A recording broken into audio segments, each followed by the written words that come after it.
Assalamualaikum warahmatullahi wabarakatuh. Berjumpa lagi dengan saya di channel YouTube saya Ensiklopedia Ahmad Fauzi. Di video sebelumnya kita telah mempelajari bagaimana caranya menyusun kalimat judul yang tepat dan sesuai dengan naskah artikel jurnal pengabdian kita. Selain itu, di video tersebut kita juga telah mempelajari bagaimana caranya memilih kata-kata yang tepat sebagai kata-kata kunci untuk naskah artikel jurnal pengabdian kita. Video tersebut dapat Anda akses di link yang telah saya cantumkan di kolom deskripsi di bawah video ini. Sehingga bagi Anda yang belum menyimak video tersebut, Anda perlu mengklik link yang ada di kolom deskripsi di bawah video ini. Karena tentunya judul dari artikel pengabdian berbeda dengan judul artikel penelitian. Dan pada video kali ini, mari kita pelajari bagaimana caranya menyusun bagian abstrak pada artikel jurnal pengabdian masyarakat. Bila kita berbicara abstrak, khususnya abstrak artikel pengabdian, tentunya abstrak ini berbeda jauh dengan abstrak artikel penelitian. Kita lihat terlebih dahulu apa saja komponennya sebelum nanti kita lihat contoh-contoh abstraknya. Yang pertama adalah latar belakang singkat. Latar belakang singkat cukup 1-2 kalimat saja dan kita cantumkan di awal abstrak kita.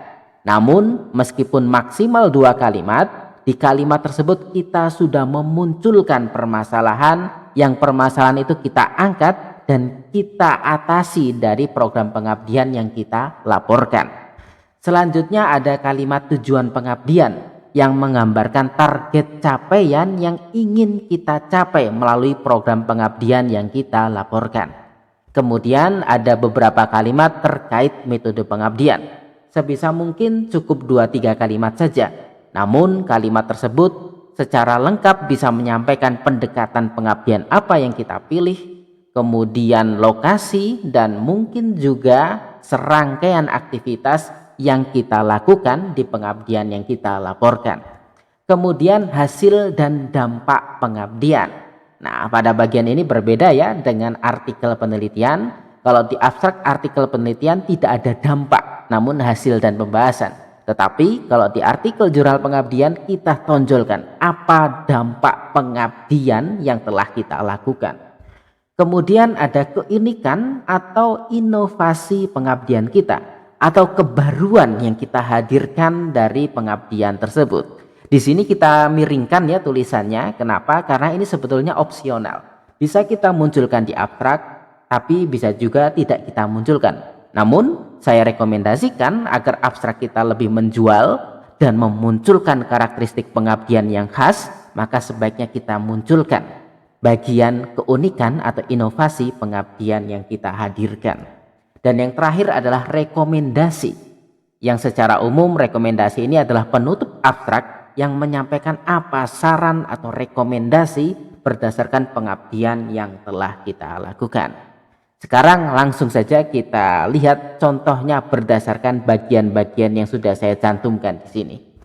Oke, kita gunakan judul ini terlebih dahulu. Ini judul yang pernah kita bahas ya di video sebelumnya. Dan di video kali ini kita tetap menggunakan 2 judul yang sudah kita bahas di video sebelumnya. Satu judul terkait pengabdian di bidang pendidikan dan satu judul terkait pengabdian di bidang pertanian. Judul yang pertama adalah meningkatkan kualitas pembelajaran STEM melalui program komunitas belajar para guru di SD Suburban Jakarta. Nah, ini abstraknya. Kita bedah satu persatu komponennya.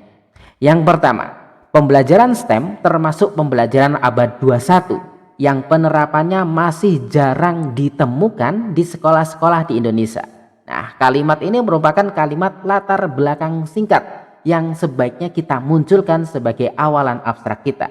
Di sini permasalahannya adalah jarangnya penggunaan STEM di berbagai sekolah. Namun di awal kalimat kita juga sudah menyampaikan STEM itu penting di abad 21, tapi masalahnya masih jarang dilakukan di Indonesia. Kemudian komponen kedua adalah tujuan pengabdian. Nah, ini contohnya ya.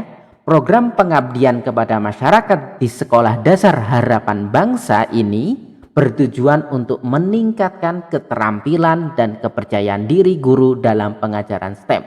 Nah, ini tujuan yang ingin kita targetkan tercapai dari pengabdian yang kita laporkan di naskah ini. Kemudian, pengabdian pengembangan komunitas berbasis pendidikan ini dilaksanakan di sekolah suburban Jakarta dengan keterlibatan 20 guru sebagai subjek mitra. Nah, kalimat ini sudah masuk bagian ketiga dari abstrak, yaitu metode pengabdian. Kemudian kalimat selanjutnya, melalui serangkaian workshop dan sesi mentoring, program ini memperkenalkan metode pembelajaran berbasis proyek dan penggunaan teknologi dalam pendidikan. Nah, di dua kalimat metode ini kita sampaikan pendekatan dan jenis pengabdian kita. Nah, ini pendekatannya menggunakan pendekatan pengabdian berbasis pendidikan ya, dan jenisnya adalah pengabdian pengembangan komunitas.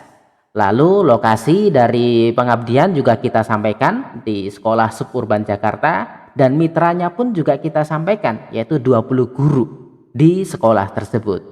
Selain itu, kita juga sudah menyampaikan aktivitas atau program yang kita gunakan dalam pengabdian kita.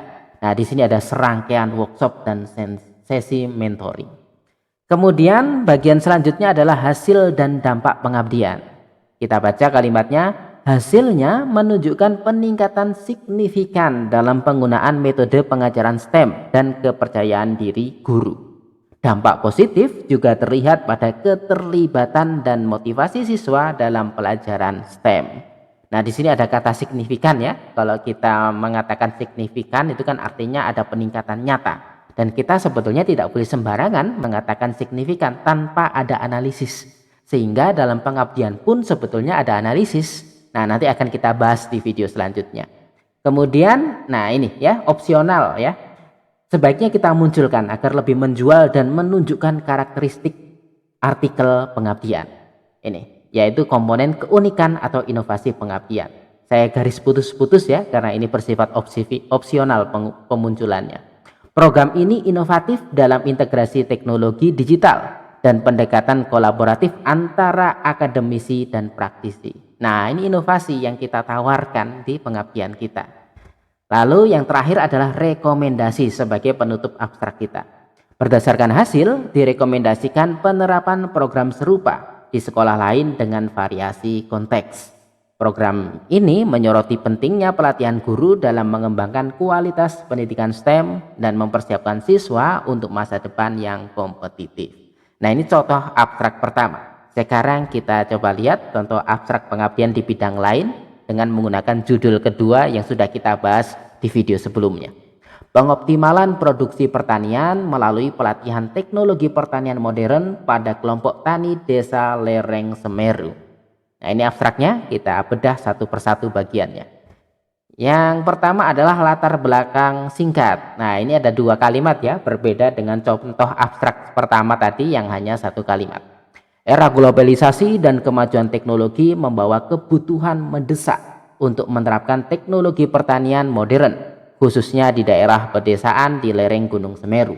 Penerapan ini penting untuk meningkatkan efisiensi dan produktivitas pertanian, namun dihadapkan pada tantangan seperti terbatasnya akses terhadap pelatihan dan pengetahuan tentang teknologi efisien. Lagi-lagi ya, di sini di kalimat pembuka atau latar belakang kita sampaikan pentingnya sesuatu. Nah, ini pentingnya adalah terkait penggunaan teknologi pertanian. Lalu diikuti dengan permasalahannya. Nah, di sini permasalahannya adalah kurang optimalnya atau kurang mengenalnya teknologi pertanian oleh para petani di daerah yang kita sampaikan. Kemudian bagian kedua adalah tujuan pengabdian. Pengabdian ini bertujuan untuk meningkatkan kompetensi petani Desa Bumi Aji dalam menggunakan teknologi pertanian modern yang akan berkontribusi pada peningkatan produksi dan efisiensi pertanian. Lalu bagian selanjutnya adalah metode pengabdian. Program ini menggunakan pendekatan pelatihan langsung dan demonstrasi di lapangan, melibatkan 30 petani lokal di Desa Bumi Aji. Nah, ini ada pendekatan dan lokasi serta mitra yang kita libatkan. Metode ini mencakup pelatihan penggunaan mesin pertanian modern, teknik irigasi efisien, dan pengolahan hama serta penyakit tanaman. Nah, ini serangkaian kegiatan yang ada di pengabdian yang kita laporkan. Selanjutnya bagian hasil dan dampak. Hasil pengabdian menunjukkan peningkatan signifikan dalam pemahaman dan penerapan teknik pertanian modern oleh petani, termasuk irigasi efisien dan penggunaan mesin pertanian.